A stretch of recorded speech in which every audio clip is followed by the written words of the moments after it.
And it was really difficult to buy the practice because I've been trying to buy it for 2 years, and I completed on buying the practice a week before national lockdown.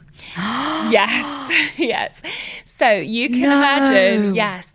So my body now, you're talking about the stress levels. I was actually in denial for ages. I don't know if you remember that first time when Boris was there was all this talks. Like I kind of went into denial. Same. I was like, it's not going to happen. It's not going to happen. Not. Yeah.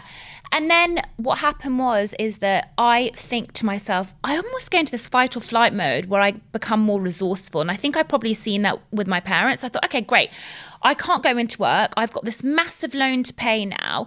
I have no income coming in. What am I going to do? Obviously furloughed all the staff, which was all this stuff was so new to me because I'd never done it before.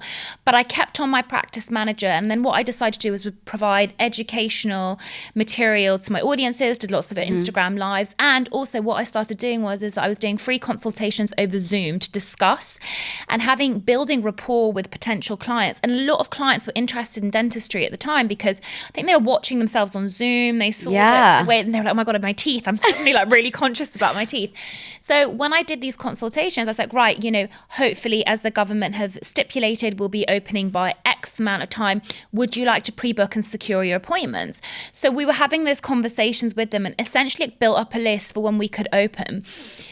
Dentists thankfully could open after 3 months, I think, of lockdown, but we had to provide essential services to patients, which again was so painful because I'd have patients call me up and be like, I'm in so much pain, I have abscesses, pains, infections, etc.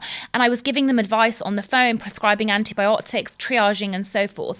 But I'm glad that I did that because then all these patients were able to come to me and thankfully I opened up to a fully booked practice again. But that was me forward thinking, during lockdown. And pushing through.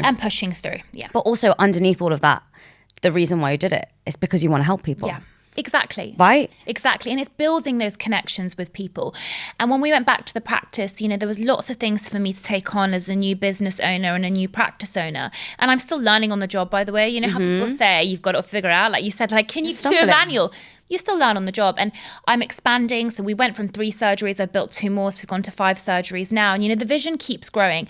But I do think there's always a danger of not enjoying the moment that you're in. And I get told this all the time. They're like, why are you putting so much pressure on yourself? And I know you do the same as well. Yeah. Because I'm like, no, but I want to be here by this time. And I think putting time frames on things is almost quite dangerous.